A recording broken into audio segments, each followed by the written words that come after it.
patuloy ng ating kwentong pinamagatan ito ng One Night with the CEO. Chapter 42. Oras na ng kasal nila ni Thea at ni Mike. Kaya naman nandun silang lahat sa venue kung saan ginanap ang kasal ni Mike at ni Thea. Sa asyenda yon. Nandun na ang lahat ng mga bisita dahil nag-uumpisa na ang seremonya. Si Mike sobrang galit dahil labag ito ng kalooban niya na makasal siya kay Thea. Dahil ang mahal niya ay si Myla talaga. Ngunit wala na siyang magawa sa mga oras na yon dahil nga sa kagustuhan ng magulang niya napakasalan si Thea dahil si Thea ay buntis sa inaakalang siya ang ama. Nag-umpisa ng seremonya sa kasalang yon. Kaya lang, itigil ang kasal. Biglang may isang lalaki na nagsasalita sa bandang likod. Kaya naman, lingunan ang mga bisita at si Thea, pati na rin si Mike. Laking gulat ni Thea nang makita niya si Mark Vermodes. Mark? Anong ginagawa mo dito? Pagalit na saad ni Thea. Ngunit hindi maipinta ang mukha ni Mike nang tinitigan niya si Mark Vermodes kung bakit ipinatigil ang kasal nila ni Thea. Itigil ang kasal. Ako si Mark Vermodes. Ako ang ama ng dinadala ni Thea. Sa maniwala kayo at sa hindi, ako ang gumahasa kay Thea sa gabing yon. Lasing si Mike. Iginapos ko siya at inilagay ko siya sa ilalim ng kama. Minahal ko si Thea kaya ako nagawang yon at handa ako itama ang mga pagkakamali kong yon kahit anong harapin ko na parusa. Thea, mahal kita kaya ako nagawa yon at handa akong pakasalan ka anumang oras. Nung nalaman ko na ikasal ka pala kay Mike, ay dali-dali akong pumunta dito upang pigilin ang kasal dahil alam ko hindi tama na ipaako mo kay Mike ang mga kasalanan ko. At sa'yo Mike, patawarin mo ako. Kaya ko lang nagawa yun dahil mahal ko si Thea. At alam ko hindi mo siya mahal dahil si Myla ang mahal mo. At pinagsisihan ko na ang lahat ng mga kasalanan ko. At nakayo ko si Mark Vermodes. Umalis ka dito at huwag mo sirain ang kasal ko. Saad naman ni Thea kay Mark Vermodes. Kaya naman sa mga sandaling iyon, natigilan si Myla at halos hindi niya maintindihan ang kanyang nararamdaman sa pagsisisi sa mga pagkakataong iyon na hindi niya pinapaniwalaan si Mike. At ang masakit doon, mas pinaniwalaan niya ang iba kaysa sarili niyang nobyo. Hayop kang lalaki ka. Sinira mo ang buhay ko. Pagalit na saad ni Mike at unti-unti siyang pumunta sa harapan ni Mark Vermodes at binigyan niya ito ng tadyak at suntok kaya naman bumulagta si Mark Vermodes. Sa galit na rin ng ibang mga tao doon ay wala talagang tumulong sa kanila. Sa galit nila kay Mark Vermodes. Sa mga oras na yon, nagtinginan ang mga bisita nila ni Thea at si Doña Estila ay hiyang-hiya sa mga bisita doon dahil nandun ang mga kasosyo niya sa negosyo, mga bigatin. At si Mrs. Valdez naman ay galit na galit ito kay Thea. At sa mga oras na yon, ang daming nagbulong-bulungan dahil sa kahihiyan na dinala ni Thea. Hindi na naituloy ang kasal ni Mike at ni Thea at dinampot si Mark Vermodes ng mga pulis at dinala na ito sa porsyento at nagsiuwian na nga ang mga bisita at biglang lumapit si Mike kay Myla. Myla, napatunayan ko na sa'yo na hindi talaga ako nagtaksil sa relasyon natin. Kaso, ang masakit doon, hindi mo man lang ako pinapaniwalaan. Pagalit na saad ni Mike at umalis ito at umuwi na ng bahay nila. Hinahabol siya ni Myla. Mike, patawarin mo ako. Nasaktan lang ako sa pag-aakalang totoo ang mga narinig ko.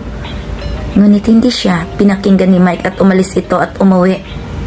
Wala nang nagawa si Myla. Hinayaan niya muna ito upang mapalamig muna ang sitwasyon. Kaya naman umuwi na lang din sila sa kanyang pamamahay. Si Tia naman andon sa asyenda, nagmumukmok. Sinubukan niyang tinawagan si Mike, ngunit hindi na siya sinasagot nito. Hayop kang babae ka, Thea. Nagawa mo na naman akong ipinahiya sa buong sambayanan. Ipinaako mo kay Mike na siya ang ama ng dinadala mo? Bakit hindi mo alam kung sino ang kasiping mo? Mami, hindi ko alam. Lasing ako. Ang akala ko si Mike talaga. Kaya naman, sinabi ko sa'yo si Mike ang ama. Ngunit huli na ang lahat nang pinagsasampal siya ni Doña Estela at pinalaya siya sa asyenda. Kahit magmamakaawa siya kay Doña Estela, hindi na siya pinakinggan. Nakalipas ang ilang buwan, malaki na ang tiyan ni Tia. Nabalitaan ito ni Doña Estela kung saan-saan lang nakatira. Kaya naman, kinuha niya ulit si Tia at pinabalik sa asyenda. Nakiusap na rin si Tia na wag na lang tuluyang ipakulong si Mark Bermudez dahil ito ang ama ng kanyang dinadala at ayaw niyang lumabas ang kanyang anak na walang ama. Kaya naman pinakiusapan na lang nila si Mike na wag na lang magdemanda para iurong nito ang pagkaso niya kay Mark Bermudez. Si Myla naman at si Mike ay unti-unti nang nagkamabutihan at ibinalik nila ang dati. Mike, patawarin mo ako sa mga kasalanan ko. Magsisisi man ako pero huli na, hindi ko na maibalik. Kung mapapatawad mo ako, ay kaya nating mag-umpisa ulit. Biglang saad ni Myla kay Mike dahil hindi siya tumigil hanggat hindi nawawala ang sama ng loob ni Mike. Sa mga oras na yun nung kinausap na siya ni Mike, Myla, alam mo naman kung gaano kita kamahal. Kaya sino pa naman ako na hindi kita kayang patawarin. Halos sa'yo na nga lahat ibinigay ko ang buhay ko. Kung ang Diyos nga ay nakakapatawad, ano pa nga ba ako na tao lang? Hindi naman nagbabago ang pagmamahal ko sa'yo. Tuwang-tuwa si Myla sa mga naririnig niya mula kay Mike. Natutuwa naman ang mga magulang ni Myla, si Lady P, si Don Octavio, si Mrs. Valdez at ang daddy ni Mike. Kaya naman, wala nang dahilan na hindi matuloy ang kasal ni Mike at ni Myla. Sa kabilang banda naman, si Mark at si Tia. Nakalaya na si Mark Bermudez, kaya naman nagtungo pa rin siya sa asyenda at sinubukang kausapin si Tia. Magandang araw ho, Doña Estela. Alam ko po ang kasalanan ko, pero sa pagkakataong ito, humingi ho ako ng tawad at gusto ko makita at makausap si Tia. Wala nang nagawa si Doña Estela, kaya naman pinatuloy siya sa loob at walang imik pa din si Doña Estela. Lumabas naman si Tia at hinarap niya si Mark Bermudez. Tia, andito ako para humingi ng tawad. Kung ano man yung nagawa ko, patawarin mo ako.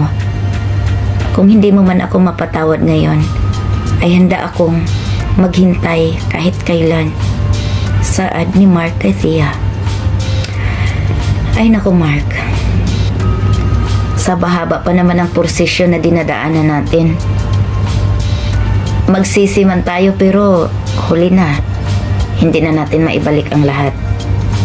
Naisip ko rin ang mga kasalanan ko sa sobrang ambisyon ko na mahalin ako ni Mike.